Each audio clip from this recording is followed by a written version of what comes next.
The entire neighborhood believed I was the lonely old man who never smiled. Then the city announced my house would be demolished, and hundreds of strangers showed up with letters I'd written to them over the last 30 years. Letters I never expected anyone to keep. By sunset, even the mayor was standing at my front door in tears. Let me go back to the beginning. Not the very beginning, but close enough. My name is Emil. I am 73 years old, and I have lived in the same narrow house on the Langari in Ghent for 41 years. It is a small house, 3 stories, with a blue door that doesn't close properly, and a step at the entrance that is worn concave from decades of feet crossing it. The city wants to knock it down. They want to knock down 6 houses on this block and build something modern, something with glass and clean lines and underground parking. The plans have been in the local paper for months.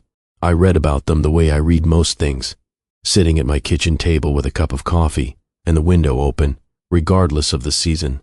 The neighbors had opinions. Some were angry. Some were resigned. A couple were quietly pleased, hoping the buyout money would be enough for something better. I said nothing. I went about my days as I always had. Up at 6. Coffee. Bread with butter and a thin slice of cheese. Walk along the canal to the market. Home by 9. The rest of the day was mine, and I spent it the way I had spent it for 30 years. I wrote letters, not emails, not text messages. Letters, paper and pen, envelopes and stamps. The old way, the slow way, the way almost nobody does anymore. I had a desk by the window in the front room on the 2nd floor. It overlooked the street, and from there I could see the tops of the trees along the canal and the roof of the church 2 blocks away. The desk was covered in ink stains. I had bought it secondhand in 1986, the year after Liv died, and I had written thousands of letters at it since. Liv was my wife. She was 41 when the cancer took her. We had been married for 16 years. We had no children. After she died, the house felt like it had been drained of something essential, like someone had pulled the plug and let all the warmth run out. For 6 months, I barely functioned. I went to work at the post office because work was the only thing that got me out of bed. I came home. I sat in the chair. I stared at the wall. I existed, but that was all. What changed me was a funeral. Not Liv's, a stranger's. It was a rainy Tuesday in November. I was walking home from work along the St. Petersplein when I saw a small group of people gathered around a grave. It was a burial, just ending. A young woman standing alone, not crying, just standing there after everyone else had left. She looked completely lost. I don't know what made me stop. I don't know what made me walk over. I had never been the kind of person who approached strangers. Liv had been the social one, the one who talked to everyone, who could make a friend in a bus queue. I stood next to the young woman for a moment. Then I said something stupid, something inadequate. I said I was sorry for her loss. She looked at me with red-rimmed eyes and said, "It was my mother. She was the only person who ever wrote me real letters, not texts, letters, on paper. She said she wanted me to have something to hold." I didn't know what to say. I mumbled something and walked away. But that night, I sat at the desk and I thought about what the young woman had said, about having something to hold, and I wrote her a letter. I didn't sign it with my name. I wrote, "Someone who was there today, someone who knows what it is to lose the only person who understood you." I mailed it to the funeral home with a note asking them to pass it on. I had no idea if they would. I had no idea if she would read it. I had no idea if it would mean anything, or if it would be thrown away as the work of a strange old man. 3 weeks later, I was walking past the same cemetery, and I saw fresh flowers on the grave, and tucked into the ribbon around the bouquet, a small card. I couldn't read it from where I stood, but something told me it was connected to my letter. Something told me it had mattered. That was the first one. After that, I started paying attention. I read the local paper differently, looking for the small stories. The obituaries, of course, but also the notices, the family announcements, the brief articles about house fires, accidents, illnesses, the things that happened to ordinary people that nobody wrote front-page stories about, and I wrote to them. A family who had lost their home to a fire on the Koperstraat, a teenager whose father had died in a workplace accident, A widow who had just moved into a care home and had no family nearby. A young couple whose baby had been born too early and was in the neonatal unit. I wrote to refugees who had just arrived in the city, alone, not speaking the language. I found their names in community center listings and support group notices. I wrote to them in simple Dutch, sometimes with words I looked up carefully, telling them that someone was glad they were here. I wrote to students who had failed their exams and whose names appeared in the university's counseling service newsletter, a publication I somehow got on the mailing list for. I wrote to people I read about in the paper who had been through something terrible and were trying to rebuild. I never signed my name. I used phrases like a neighbor or someone who cares or simply a friend. I kept the letters short, 3 paragraphs usually, never more than a page. I did not give advice. I did not try to fix anything. I just told them that someone had noticed their pain and wanted them to know they were not alone. Over 30 years, I wrote more letters than I can count. I kept no record.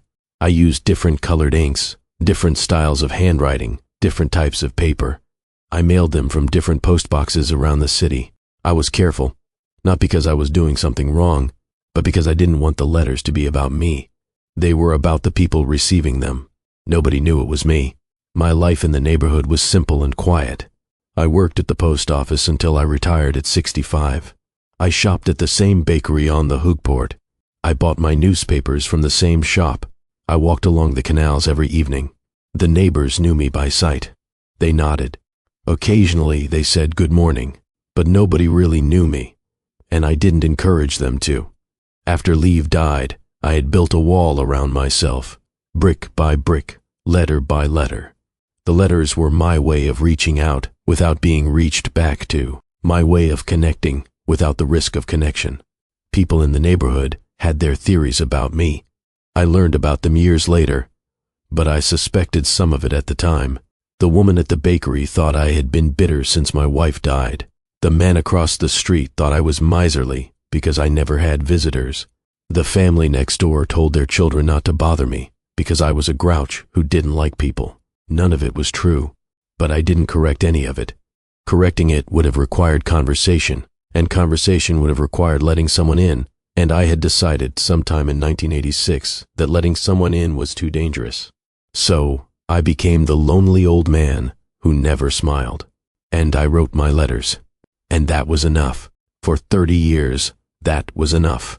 The demolition notice came in March, an official letter from the city, reference numbers and legal jargon, informing me that my property had been designated for compulsory purchase under the urban redevelopment plan. The compensation offer was fair, I supposed, enough for a small apartment somewhere. The timeline was clear, vacate by the end of September, demolition scheduled for October. I read the letter at my kitchen table. I folded it neatly and put it in the drawer with my other important documents. Then I made another cup of coffee and looked out the window. The house didn't feel like just a house.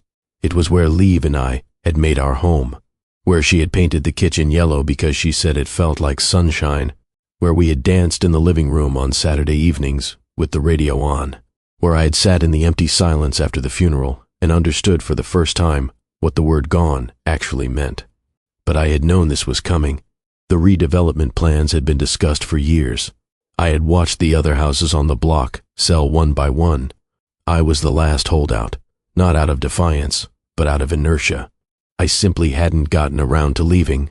Now the decision had been made for me. I started sorting through the house. 41 years accumulates an enormous amount of things. Leave's clothes, which I had never been able to throw away. Boxes of photographs. Books.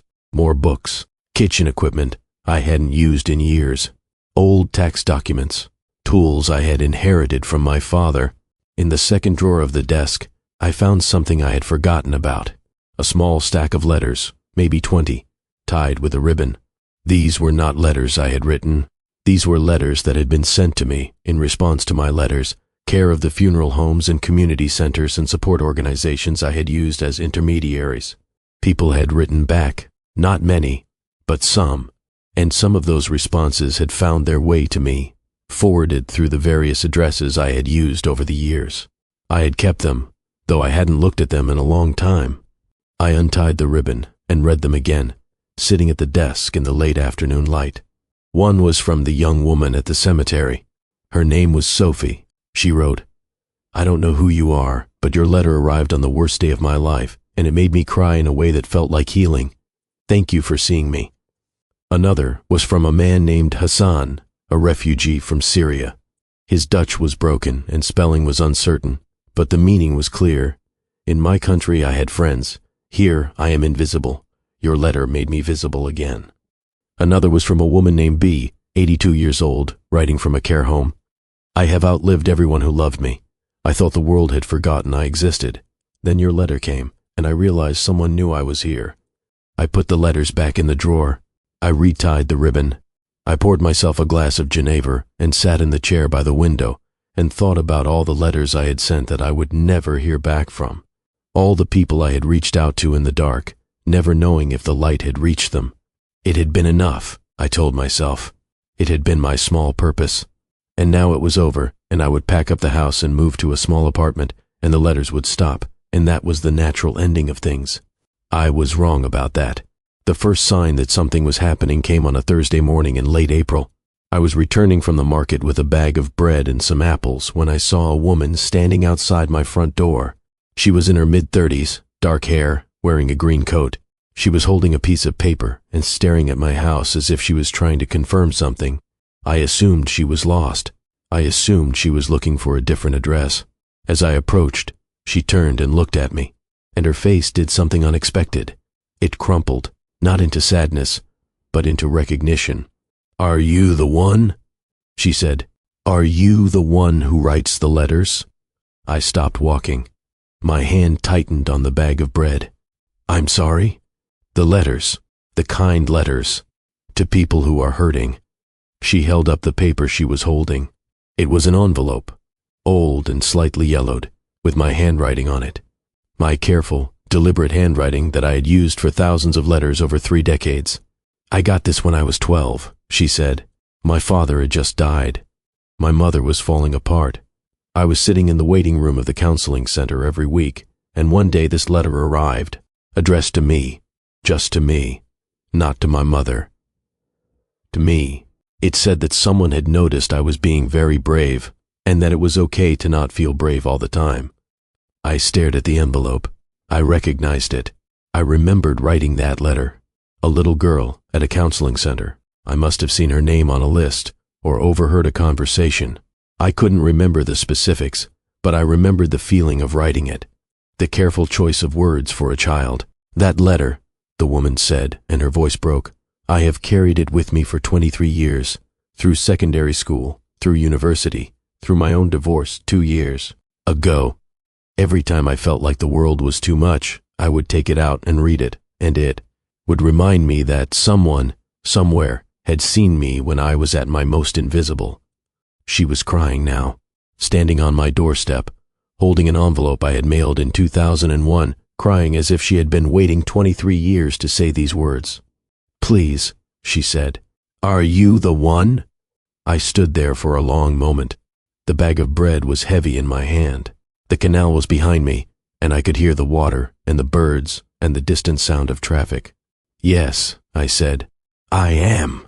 She put her hand over her mouth. She shook her head. She laughed, a wet, overwhelmed laugh. "I always wondered," she said. "I always wondered who you were, and then last week I saw the article in the paper about the demolition, and it had your address, and something clicked. I don't know why. Maybe the postcode. Maybe I remembered seeing it on the envelope once. But I knew. I just knew." I invited her inside. I made tea. We sat at the kitchen table, the same table where I had read the demolition notice 3 weeks earlier, and she told me her name was Linde. She was a primary school teacher now, working in a school near the Brugge port. She used the letter, she said, not just for herself, but to understand the children in her class who were going through difficult things. "Because of what you wrote to me," she said, "I know that a few kind words at the right moment can change a person's entire life. That's what I try to give my students. That's your legacy, whether you meant it to be or not." I didn't know what to say to that. I had never thought of the letters as a legacy. They were something I did because I couldn't not do them, because the words came out of some place inside me that needed to be used, or it would dry up entirely. Linde stayed for an hour. When she left, she hugged me at the door. I was stiff at first, because I had not been hugged in years, and my body had forgotten how to receive the gesture. But then, something loosened, and I let her hold on for a moment longer. "Thank you," she said. "Thank you for keeping it," I said. She walked away down the long aisle, and I stood in the doorway and watched her go. The blue door was open behind me, and the house was quiet, and I felt something I had not felt in a very long time. Visible. I told myself it was a one-time thing, a coincidence, a strange and moving encounter that would not be repeated. I was wrong again. The following Tuesday, 2 people came. A man in his 50s named Jan, who had received a letter after his wife left him, and he had considered ending his life, and a woman named Fatima, who had arrived in Ghent from Morocco as a teenager with no family and had found a letter in her mailbox at the refugee hostel, written in simple Dutch, welcoming her to the city. Jan's letter was creased and worn, as if it had been folded and unfolded thousands of times. He told me he had been sitting in his car on the bridge over the Scheldt, thinking about driving into the water, when he remembered the letter. He had gone home, read it again, and called a helpline. "That letter saved my life," he said simply. "I don't say that lightly. It saved my life." Fatima's letter was in better condition, preserved in a plastic sleeve. She had framed it at one point, she said, and it had hung on the wall of every room she had ever rented since arriving in Belgium. She was a nurse now, at the university hospital. She had 3 children. She had built a life from nothing, and she said the letter had been the first thing that made her feel like she belonged somewhere. "I knew someone here had noticed me," she said. That was enough to stay. 4 people came on Thursday. A couple whose premature baby had spent 3 months in intensive care. A young man who had failed his law degree and received a letter telling him that failure was not an ending, but a redirection. An elderly woman named Gerda, who had been written to after her husband of 52 years died, and who had spent the following years trying to find out who the letter writer was. "I asked at the community center," Gerda told me. "I asked at the church. I asked at the post office. Nobody knew. It was like you were a ghost." "I worked at the post office," I said. She stared at me. Then she laughed. A wonderful, full-bodied laugh that made her whole face brighten. "All those years," she said. "You were right there." By the end of April, I had received over 30 visitors. Word was spreading, though I didn't fully understand how. Linde had posted something online, I learned later.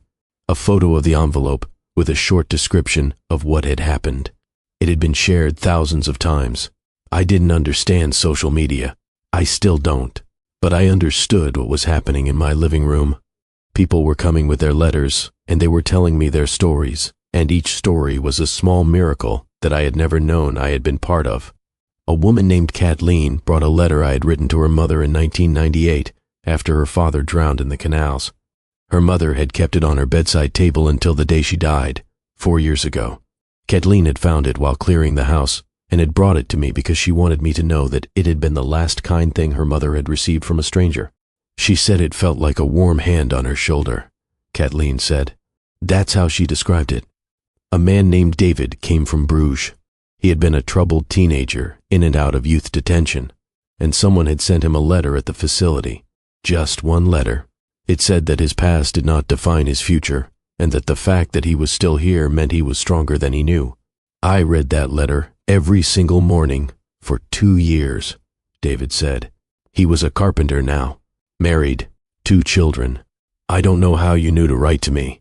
I don't know how you found me, but you did, and it changed everything. I didn't always remember the specific letters. 30 years is a long time. I wrote to so many people that some of them blurred together, but certain details would come back when they spoke. The color of the paper I had used, the particular phrase that had stuck with them, the way I had signed off. A friend, someone who has been where you are. A neighbor you haven't met. Simple words, nothing profound. That was the thing that surprised me most about these visits. The letters that had changed lives were not literary. They were not wise in any extraordinary sense. They were just honest, just a human being saying to another human being, I see you, and you are not alone. In early May, a journalist from the local paper called and asked for an interview. I said no. She called again the next day. I said no again. She sent an email explaining that the story was already circulating online and that it would be better if I told it in my own words rather than letting others tell it for me. I thought about it for 3 days. Then I called her back and said I would talk to her, but I would not be photographed. The interview took place at my kitchen table. Her name was Sarah, and she was young, maybe 28, with a notebook and a voice recorder. She asked careful questions. She listened carefully. She did not push. Why did you start? She asked. I told her about leave, about the funeral, about the young woman by the grave. I told her the truth, which was that I had been drowning, and writing letters was the rope I threw to other people, and sometimes pulling them toward shore was the only way to keep myself from going under. Did it help? She asked. Did writing the letters help with your own grief? I considered this. It gave me a reason to get up in the morning. Not a reason to live exactly, but a reason to function, and over time, functioning became living, although I didn't notice the transition. Were you lonely? Everyone is lonely. The question is whether you let it destroy you, or whether you use it to understand other people's loneliness. She wrote that down. I could tell it was a sentence she wanted to quote. Why didn't you sign your name? Because the letters weren't about me. If I signed them, they would have become about the sender. I wanted them to be about the receiver. The only thing that matters is that someone felt seen. The article was published on a Saturday. It was respectful, accurate, and thorough. Sarah had done her research. She had found other letter recipients through Linday's post and interviewed them. The piece was a full page, with a photograph of my blue door and the canal beyond it. After the article, the number of visitors increased, not dramatically at first, but steadily. 5 one week, 8 the next. 12. The week after that, they came from Ghent, from Brussels, from Antwerp, from Limburg. They came from the Netherlands and from France. A woman flew from London. A man drove from Cologne. Each of them brought a letter. Each of them had a story. A man named Peter, now in his 60s, had received a letter in 1995 after his business went bankrupt and he lost his home. He'd been sleeping in his car in a car park near the St. Peter station when the letter arrived, forwarded from his last known address to a friend who eventually tracked him down. I was sitting in that car, Peter said, and I was thinking about how easy it would be to just drive into the canal. And then my friend found me and gave me this letter, and I read it and I thought, if a stranger cares whether I live or die, maybe I should care too. He rebuilt his life, started a small business again, succeeded this time. He was retired now, comfortable, and he had come to thank me. Can I ask you something? He said. Of course. Why did you write to me? How did you even know about me? I thought back. I read about the bankruptcy in the paper. There was a small article, just a few lines. I went to the court records, found your last known address, and sent the letter there. I had no idea if it would reach you. It reached me, he said. It reached me at exactly the right moment. That was the thing I heard over and over again. The timing. People talked about the letters as if they had arrived by magic, at the precise moment when they were most needed. And I wanted to be honest about this, because the truth was less magical but, I think, more important. I wrote letters every day. I wrote to everyone I could find who was going through something difficult. Most of my letters probably arrived at the wrong time, or were read and discarded, or were never read at all. For every person who showed up at my door with a letter and a story, there were probably 100 whose letters I would never hear about. But the ones who came represented something real. The possibility that even a small act of kindness, thrown into the world like a seed, might land on fertile ground. By June, the crowd at my door had become a regular occurrence. I established a routine, visitors on Tuesday and Thursday afternoons, and Saturday mornings. I couldn't manage every day. I was 73, and the emotional intensity of hearing these stories was exhausting in a way that physical labor had never been. My neighbor, a woman named Mika, whom I had barely spoken to in 15 years, started bringing me food. She would leave it on my doorstep with a note, "You need to eat properly with all these visitors." She never knocked. She never stayed, but the food appeared, reliably, 3 times a week. One evening, she knocked for the first time. She stood at the door, holding a casserole dish, and looked at me with an expression that was half embarrassment, half defiance. "I was wrong about you," she said. "Wrong about what?"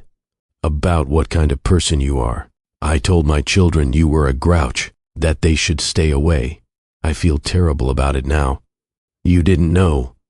I could have tried to know. That's the point.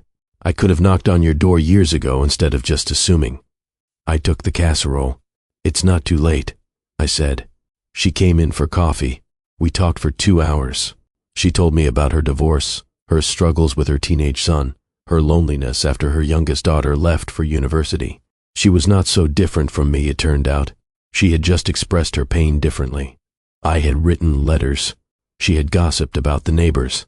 We became friends. Not close friends, not at first, but something, a connection that hadn't existed before. In July, something happened that I was not prepared for. A woman arrived at my door who I recognized immediately, even though she had aged and I had not seen her in 30 years. Sophie, the young woman from the cemetery, the one who had started it all. She was 53 now. Her hair was gray. She had lines around her eyes that spoke of laughter and worry in equal measure. She was wearing a blue dress and she was holding the original envelope, the one from 1986, in a frame. "You," she said. "I found you." "You found me," I said. "I have been looking for you for 30 years. I invited her in. We sat in the front room, the room with the desk and the window overlooking the street, the same room where I had written the letter to her, all those years ago. After my mother died, Sophie said, I fell apart, really fell apart. I was 23, I had just graduated. I had no job, no partner, no direction, and the only thing that made me feel anything was that letter, this letter. She held up the frame. "I tried to find you. I went back to the funeral home, but they wouldn't tell me who had sent it. I put an ad in the paper, but nobody responded. I asked at the post office, but they said they couldn't share information about mail. Over the years, I stopped looking, but I never stopped carrying the letter." She set the frame on the desk, on my desk, where it had been born. 3 weeks ago, my daughter showed me this post online, Linda's post, and she said, "Ma'am, isn't this your letter?" And I looked at the handwriting and I knew immediately. "Your daughter," I said. "Her name is Liv." Sophie said, "I named her after you." I stared at her. "After me?" "After the person who wrote the letter. I didn't know your name, but I knew you had lost someone. You wrote about grief in a way that only someone who had lived it could write. I always assumed you had lost a wife or a partner, and when I had my daughter, I wanted to give her a name that meant something. Liv means dear. It means beloved. It was the word you used in the letter. You said my mother was beloved, and that being beloved by someone was a thing that could never be taken away, even in death." The room was very still. The light from the window was golden, the late afternoon light of a July day in Ghent. "I named my daughter after a word in a letter from a stranger," Sophie said, "because that letter was the most honest, human thing anyone had ever said to me." I could not speak. My throat had closed. My eyes were burning. I had not cried since Liv died. I had trained myself not to. But sitting in that room, with this woman who had carried my words for 30 years and named her child after them, I felt something crack open inside me that I had sealed shut so long ago I had forgotten it existed. Sophie reached over and took my hand. "You are not a lonely old man," she said. "You are the most connected person I have ever met. You just did your connecting in secret." I squeezed her hand. I still couldn't speak, but I didn't need to. She understood. The summer continued. The visitors kept coming. By August, I had spoken to over 200 people. Each story was different, but a pattern had emerged. The letters had done something that I had never intended and never predicted. They had created a network, a web of human connection that stretched across decades and across borders, all originating from this small desk by the window in a narrow house on the Long A.I. People who had received letters had kept them. They had shared them with their children, their friends, their partners. Some had been inspired to write their own letters to strangers going through difficult times. A woman named Marlene had started a letter-writing project at the hospital where she worked, sending handwritten notes to patients who had no visitors. A man named Thomas had written to every new refugee family in his apartment building for the past 15 years. "I learned it from you," Thomas said. "Or rather, I learned it from the letter you sent to my mother. She read it to me when I was young, and I never forgot it." The letters had multiplied.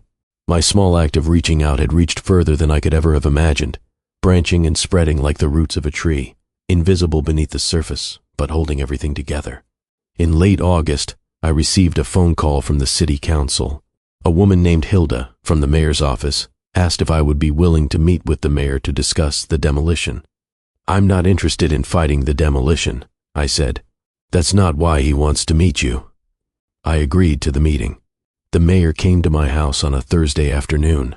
His name was Dirk, and he was younger than I expected, maybe 50, with a pleasant face and an open manner. He shook my hand firmly and looked around the front room with what seemed like genuine interest. "I read Sarah's article," he said, "and I've been following the story since." "It's not my story," I said. "It's theirs." I gestured vaguely toward the door, meaning all the people who had come. "It's yours, too," he said. "You just don't want to take credit for it." We sat down. He told me that the city had been reconsidering the redevelopment plan, not because of my letters specifically, but because the community response to the story had raised questions about how the city treated its older residents, its heritage buildings, and the social fabric of neighborhoods like mine. "That's very diplomatic of you," I said. He smiled. "The truth is, Emil, that the story about your letters has touched this city in a way that no policy document or public consultation ever could.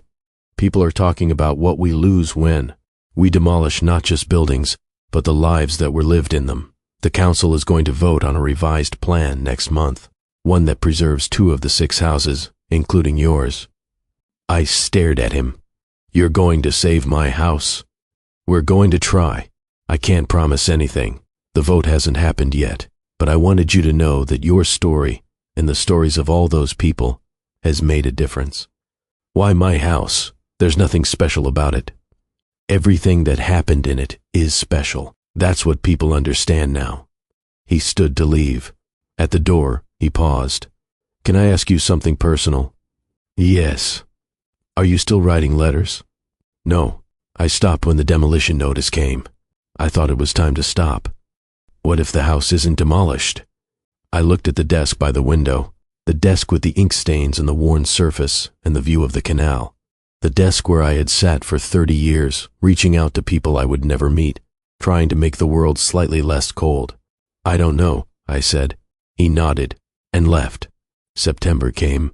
The council vote was scheduled for the 18th. The atmosphere in the neighborhood was strange. People I had never spoken to were stopping me on the street to wish me luck. The bakery woman, who had thought I was bitter, gave me a free loaf of bread and apologized for ever thinking poorly of me. "You were never bitter," she said. "You were busy." I didn't know if that was true, but it was a kind thing to say, and I accepted it in the spirit it was offered.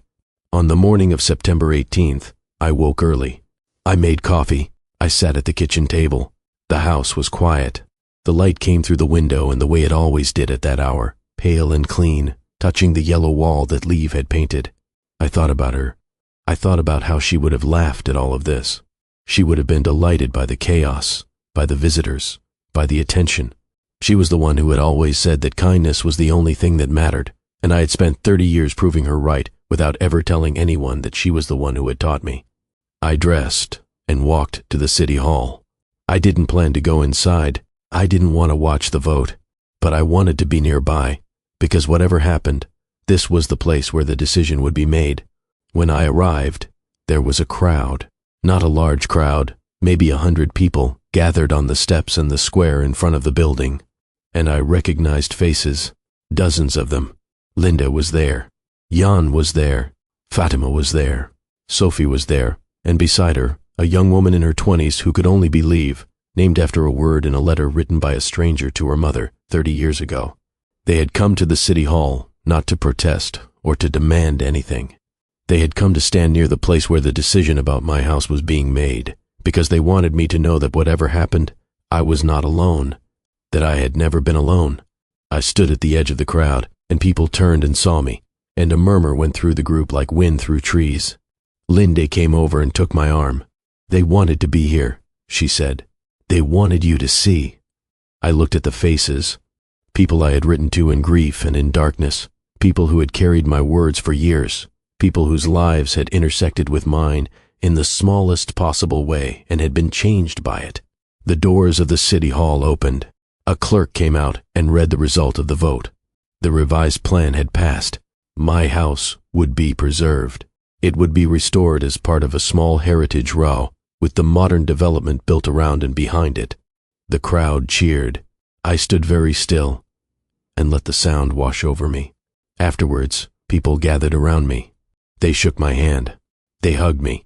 Some of them cried. I cried too, finally, standing there on the steps of the city hall with strangers who were not strangers at all, and I let the tears come without fighting them. The mayor came out and stood with us. He didn't make a speech. He just stood there, and someone took a photograph, and later I saw that he was crying too. Not for the camera, not for the story, but because he was human, and the moment was overwhelming, and sometimes that is enough. The weeks that followed were strange and full. The city allocated funds for the restoration of my house. A committee was formed, and there were meetings, and I was asked for my opinion about things like roof tiles and window frames, which I knew nothing about. But the most important thing that happened in those weeks was not the restoration. It was the people. Sophie's daughter, Liv, came to visit me on a Saturday afternoon. She was 27, a social worker in Brussels, and she had grown up hearing about the letter that had saved her mother and given her her name. "I need to understand something," she said, sitting across from me at the kitchen table. "You wrote to all these people, and you never expected anything back. You never tried to find out if the letters helped. You just sent them and let go." "Yes." "How did you do that? How did you not need to know?"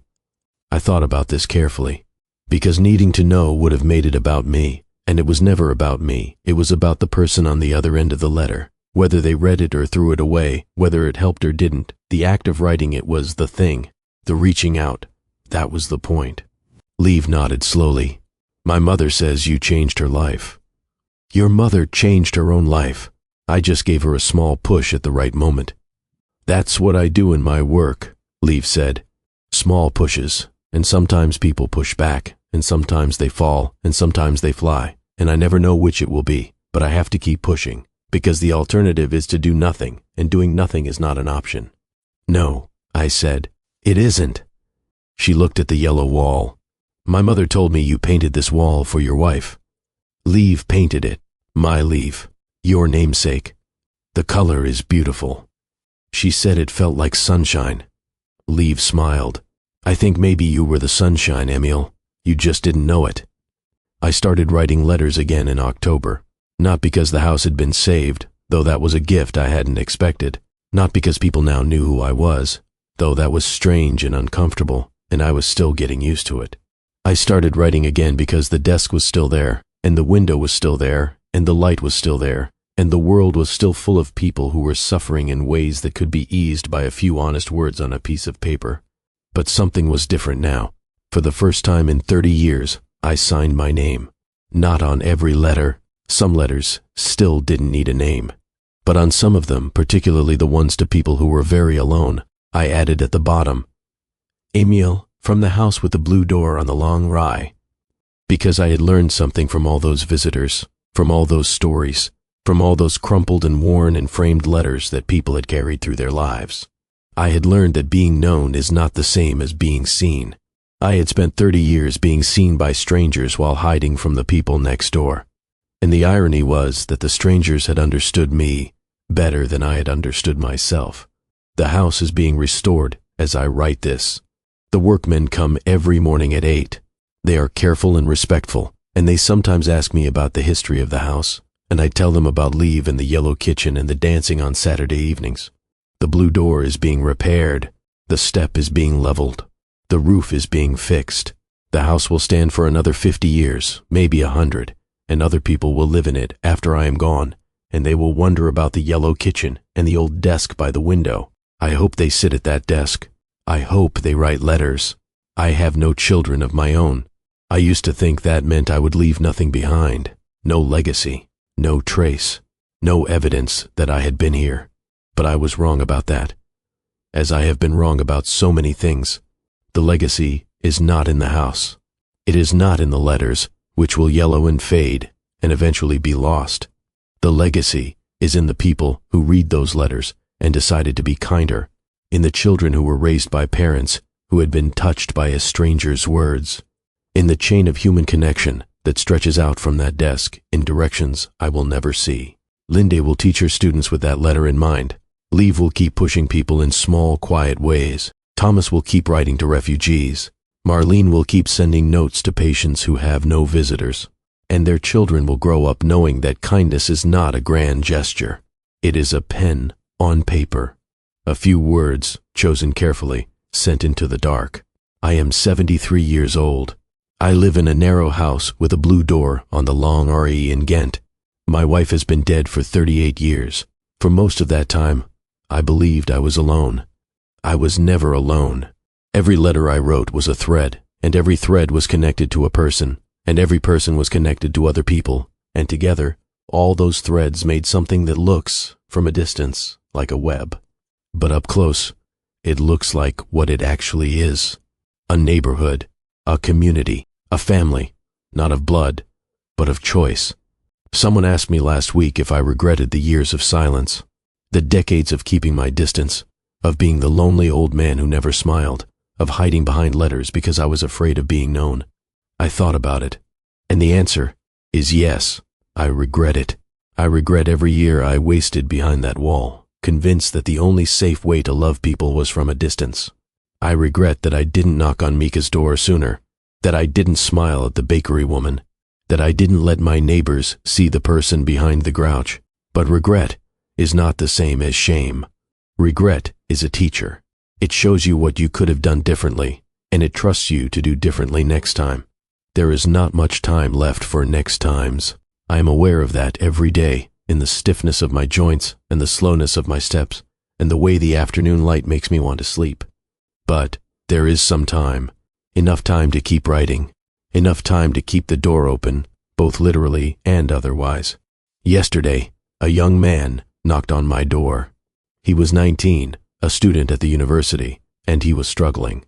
He had seen the story online, and he had come not because he had received a letter from me, but because he needed one. "Can you write to me?" he asked. "I think I need someone to see me." I invited him in. I sat him at the kitchen table. I made him coffee, and I talked to him properly, face to face, without the safety of paper and envelopes and post boxes. It was harder than writing a letter, much harder, because when you write a letter, you can choose every word. You can pause and reconsider.